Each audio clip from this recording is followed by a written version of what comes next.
carte elle était arrivée, elle était pleine, donc comme ça j'ai pu et je vais pouvoir continuer un peu plus calmement. Donc voilà. Je reprends un petit peu. Je sentis que ma mère me caressait. Elle avait mis son poing entre mes genoux, forçant l'ouverture de mes jambes. Je sentis son souffle puant près de moi, trop près. Je sentis sa main remonter le long de mes cuisses. Je sentis sa main sur mon aine. Je sentis sa main effleurer mes poils pubiens. Non, comment est-ce possible? Maman, arrête, ne fais pas ça. Tu me fais mal, murmurai-je. Elle me répondit, chuchotant. Là, doucement, ce n'est rien. Tu fais un mauvais rêve. Me recouvrant, elle partit. Bonne nuit. Je pense qu'elle le refit de nombreuses fois, de manière à ce que je n'y réagisse plus, jusqu'au soir où, suivant ce même protocole, elle me prolongea, acharnée. Ma maman pénétra de son majeur droit mon sexe.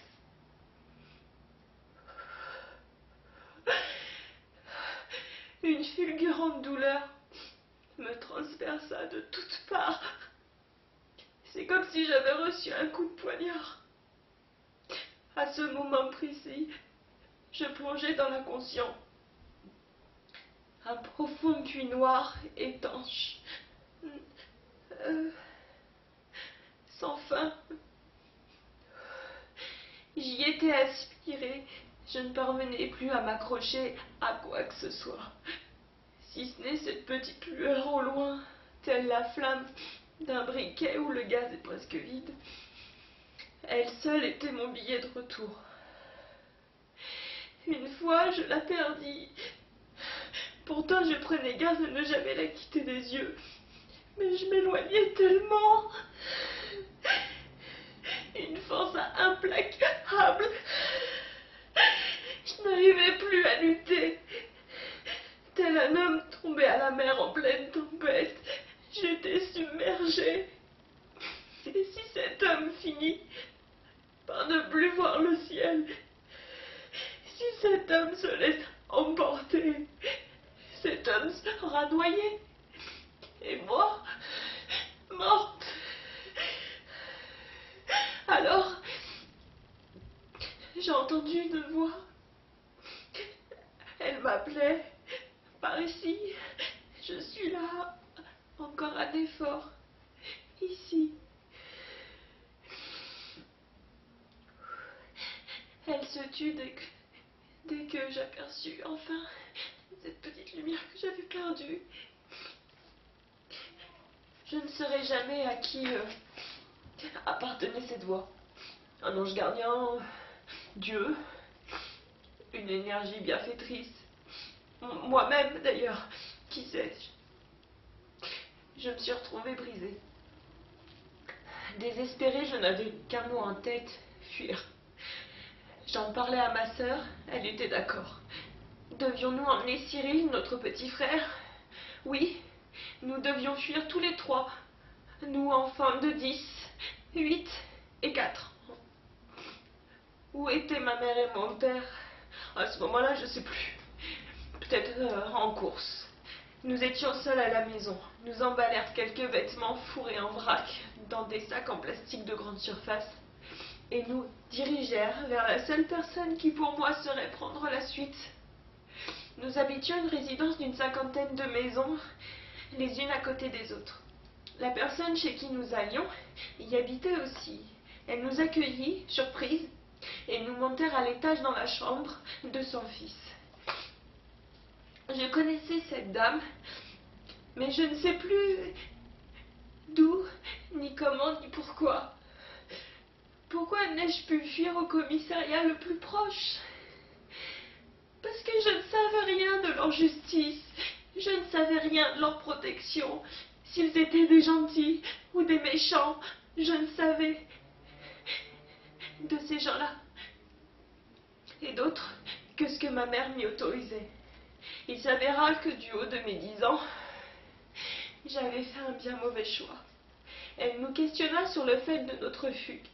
Nous lui répondirent en cœur et en larmes, la suppliant de nous garder, que nous nous ferions petits comme des souris, que nous saurions répondre par nous-mêmes à nos besoins vitaux, que nous dormirions par terre, mais surtout qu'il fallait éviter de nous renvoyer, que nous étions en danger. Mais nous n'avons pu être plus explicites. Que fit-elle? Elle nous dit qu'elle allait de quoi chercher nous restaurer, et au lieu de cela, je l'ai surprise, appelant notre mère au téléphone. Voilà ce qui clochait. Je connaissais cette dame parce que ma mère la connaissait. Oh, il s'enfuit que celle-ci va nous chercher dans l'après-midi, nous sermonnant de la honte qu'on lui faisait subir. Le soir même, elle mit les petits plats dans les grands, sortant la belle vaisselle et une superbe nappe. Passant à table, nous avions tous les trois la tête baissée, en totale soumission. Mon père demanda alors « Que se passe-t-il ici ?» Elle lui répondit d'un ton sec « C'est une histoire entre moi et les enfants. » Oh, fit le dernier mot de mon père, fuyant nos regards et baissant lui aussi la tête. Con! La partie était jouée, elle avait gagné et j'étais perdue.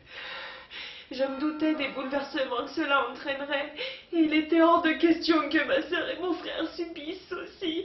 Alors je pris la décision de me taire, de faire face, seule à sa hargne viscérale. J'espérais ainsi qu'elle ne s'en prenne qu'à moi. Misérable espoir, oui. Pourquoi se serait-elle restreinte? C'est ainsi qu'un soir, je fus réveillée par des couinements. Aïe, aïe, aïe. Surprise par ce son, je tendis l'oreille afin de l'identifier. Le son provenait de la chambre mitoyenne à la mienne. Celle de ma sœur.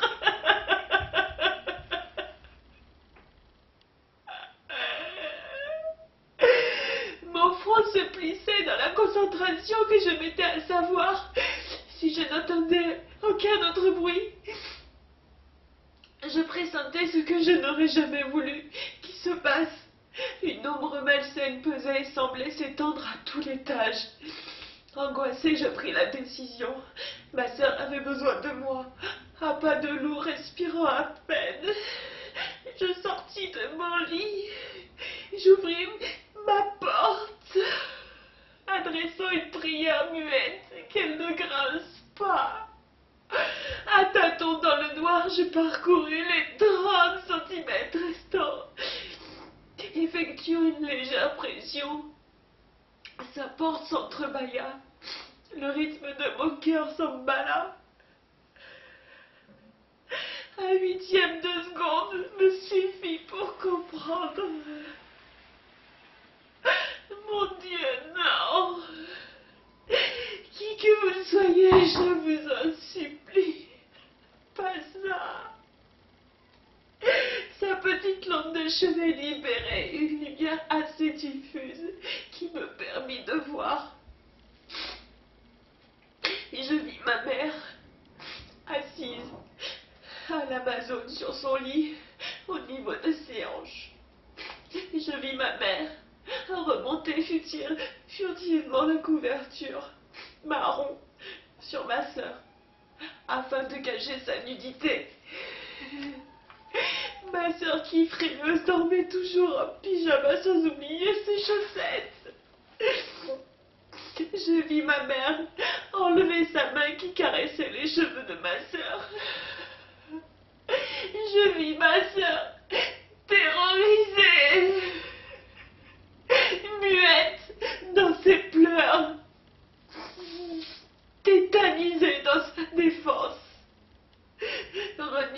les larmes, je finis de pousser la porte et demanda: Maman, qu'est-ce qui se passe? Pourquoi Claire pleure? Elle a fait un cauchemar? J'aurais tant voulu interrompre cette scène morbide. Elle me répondit: Oh! Je sursautais à cette voix que je ne reconnaissais plus. Sa voix venait d'outre-tombe. Sa bouche se fit hargneuse, tel un chien portant la rage. Elle aboya: Sors de là! Tu n'as rien à faire ici! Dégage! Me désignant la porte que j'avais d'un pas passé. Ces paroles me convainquirent sur ce qui était un fait. Ma maman violait ma sœur comme elle me violait moi.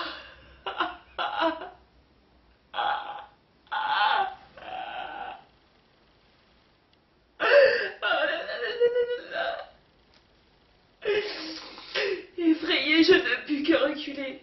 J'étais impuissante. Ma propre crainte s'amplifiait. Nous deux, c'était établi.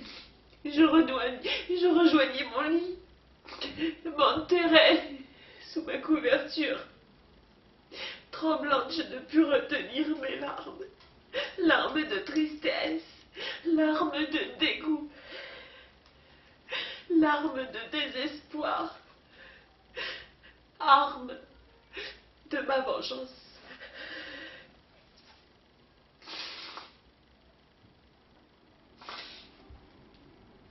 Je ne saurais dire combien de fois ma mère m'a violée, mais assez pour que je sois totalement déviée.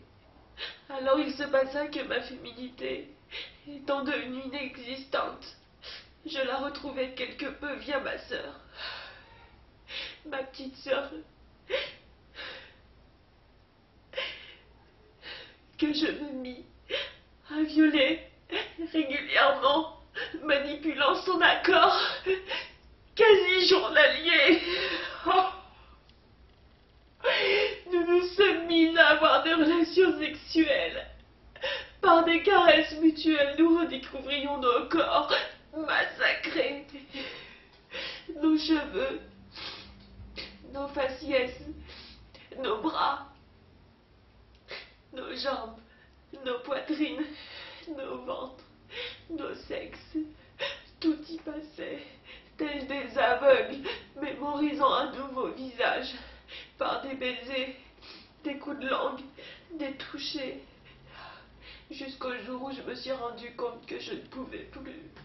Cela me dégoûtait et devint... J'arrive même plus à lire ce que je marque. Cela me dégoûtait et devint assez violent pour qu'elle puisse me rejeter.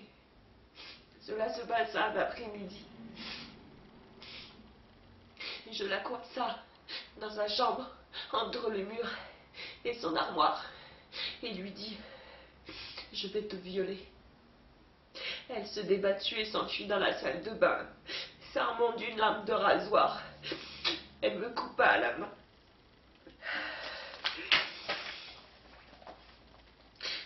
J'en porte encore la cicatrice. Juste là. Déclic. Je tombais des nues et cela s'arrêta définitivement. Jamais plus je ne la retoucha.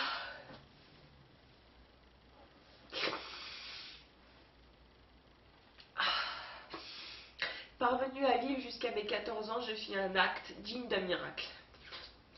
Ma mère me frappait et me dénigrait constamment. Un après-midi, après une gifle de trop, je la coissa dans l'entrebâillement de ma porte de chambre et lui mis 4 gifles. Oui, 4. Elle s'en alla pleurer plus loin, implorant le pourquoi du comment. Pourquoi?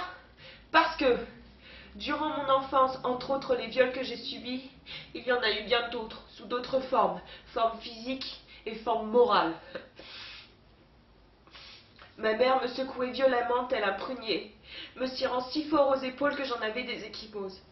Chaque fois que je tentais de mettre mon avis sur quoi que ce soit et que par malheur il était contraire au sien, j'y avais droit.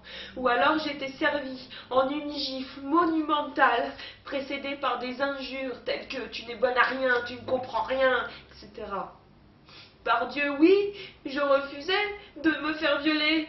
Oui, je ne comprenais rien du pourquoi elle me violait. Souvent, elle me pinçait à la taille, me spécifiant « tu es trop grosse » ou encore « il va falloir que je t'emmène dans des magasins pour grande taille ».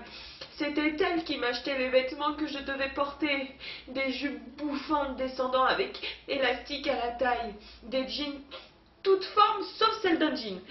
Ah oui, je me souviens, c'était des pantalons peau de pêche. Des chemises hors normes, avec des couleurs à vomir, genre vert bouteille à point blanc ou encore jaune moutarde. La dernière étant la sienne, qu'elle m'avait refilée.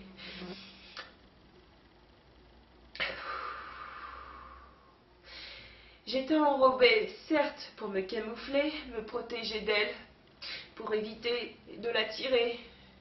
Mais de là à être mademoiselle Michelin, non. Il en a été donc invité pour la première fois de ma vie, à une boum, 13 ans, à l'âge de 13 ans quand même, il fallait que j'attende, hein, où il y avait évidemment l'élu de mon cœur. Il s'appelait Jean-Baptiste. Un beau garçon. Je me retrouvais coiffée d'une natte africaine, d'une chemise en soie blanche bouffante sur une jupe élastique, noire décorée de motifs géométristes blancs qui me descendaient au mollet. Cocorico. En clôturant d'une classique paire de chaussures vernis noir et sans maquillage, s'il vous plaît. V'là la dégaine. La honte, quoi. J'ai pleuré jusqu'à arriver à la fête. On peut voir dans certains mauvais films la glandue accrochée au buffet. Eh bien, c'était moi, sans les lunettes. Le pire fut quand mon amoureux me refoula après un premier slow, en me remerciant gentiment que je n'étais pas son genre, pour en embrasser une autre dès le slow suivant. C'est dans le jardin que je suis allée pleurer tout en me maudissant, pensant foncièrement que cela n'en finirait jamais. Comme ma génitrice me le répétant suffisamment, je n'étais dorénavant bonne à rien. Et puis elle s'en est prise à ma poitrine. Ce n'est qu'au bout de 32 ans que j'ai pu les approcher. Elle me taraudait sans cesse qu'ils étaient énormes. Mes seins, ma poitrine naissante, en un tour de main, elle l'avait vulgarisé. Je me retrouvais avec un surplus de peau extrêmement laid. Elle était même prête, oh, punaise, elle était même prête à payer l'opération pour me la diminuer, soi-disant que c'était à cause de cela que j'étais rejetée des autres, au masculin comme au féminin. C'est vraiment une poufiasse, une salope. Pédophile, quoi. Sa perversité pédoguine suçait chaque sens de ma vie, quotidiennement.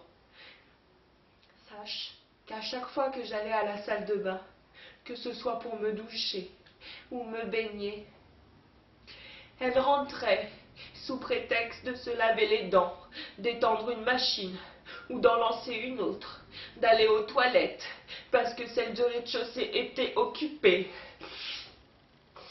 Que faire envahi de toutes ces intrusions?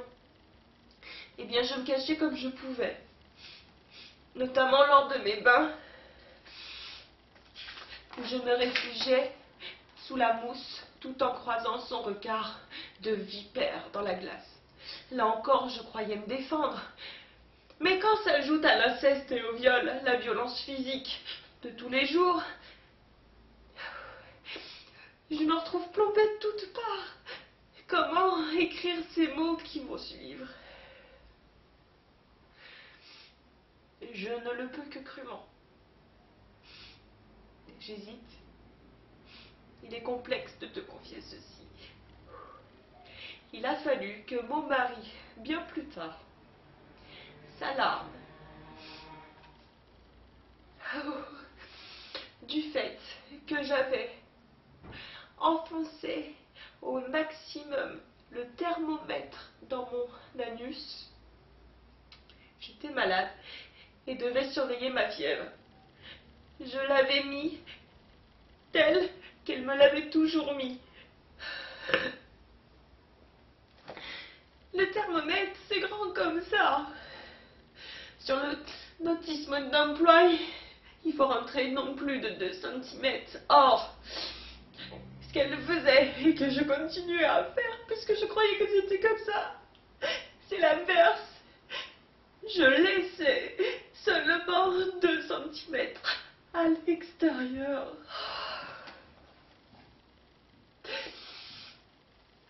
Elle me frappait souvent pour tout et n'importe quoi. Un jour, j'ai reçu un coup de casserole sur la tête. Pourquoi, je ne sais plus. C'est ma soeur qui se souvient. Moi non, en même temps. Recevoir un tel coup doit effacer l'instant même. Une autre fois, rentrant dans la salle de bain, elle me surprit utilisant son maquillage, comme toutes les petites filles le font à un moment donné de leur vie. Certes, je ressemblais plus à un clown qu'autre chose. Elle se mit dans une colère monstrueuse, et je reçus des gifles dignes d'un bûcheron. Et elle m'insulta, me traitant, je cite, de sale pute. Là, le serais-je donc? Question fatale, sans réponse.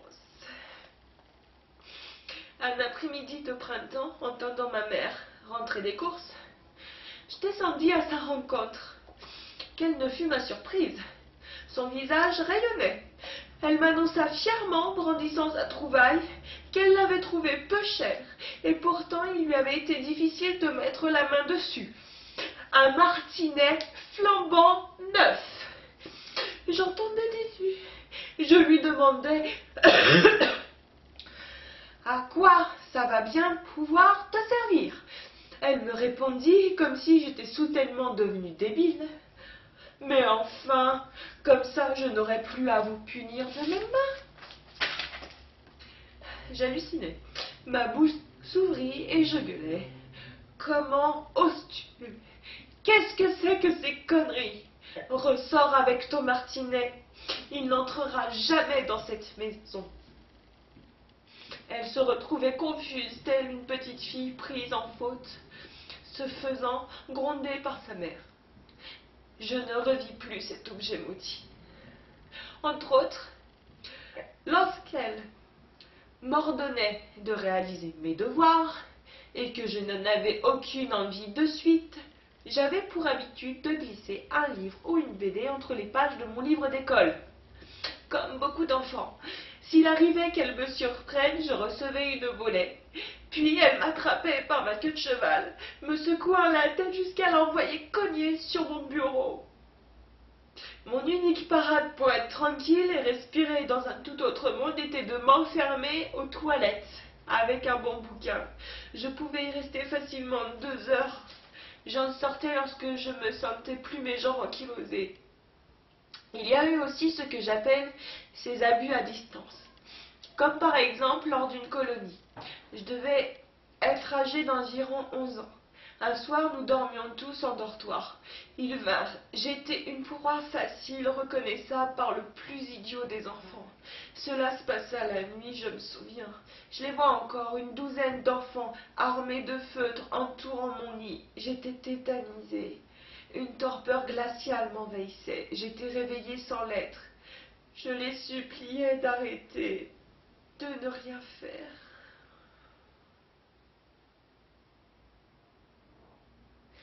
Ils riaient et continuèrent. Ils remontèrent ma chemise de nuit. Je sentais leurs mains.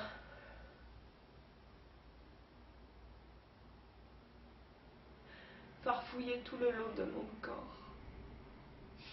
Ils enlevèrent ma culotte. Déjà là, j'étais pour moi déjà violée. Une fois de plus. Ils dessinèrent tout et n'importe quoi sur ma peau. Je sentais leur feutre me violenter. Chaque cellule de mon épiderme Cette torpeur qui m'éprope me fit replonger à nouveau dans les ténèbres. Au matin, je filai honteuse au lavabo commun. Seule, me récurai longuement, priant de venir à bout de toutes ces traces colorées et de ces mots infâmes écrits sur ma poitrine.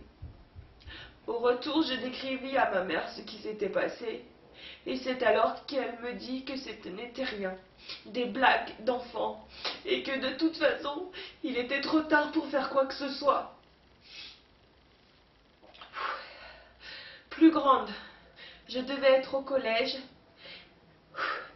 Elle m'inscrit à un stage qui devait s'intituler comme « Parler et écouter ». Et oui, je commençais à devenir ingérable, redoublant ma 6e. Il fallait bien qu'elle reprenne les choses en main. Bref. Lorsqu'elle remplissait les papiers du dossier, elle m'appela.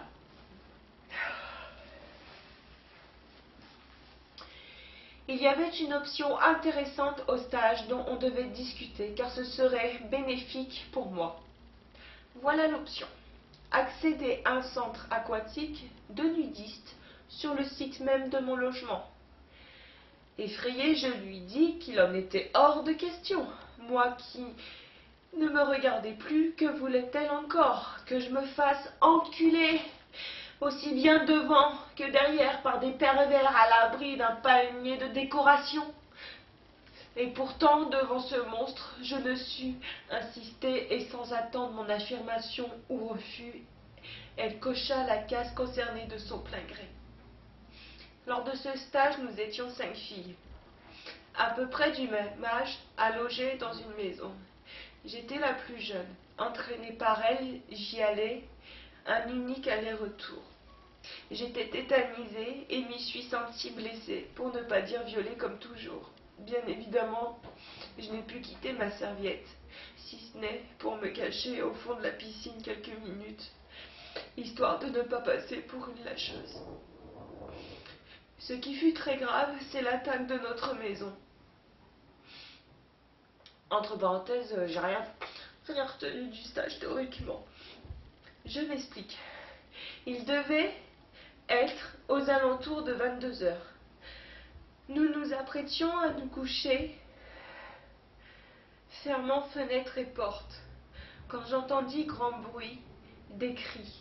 Je descendis au rez-de-chaussée en pyjama lorsqu'une de mes camarades m'hurla d'aller me cacher. Elle était à la porte d'entrée, tirée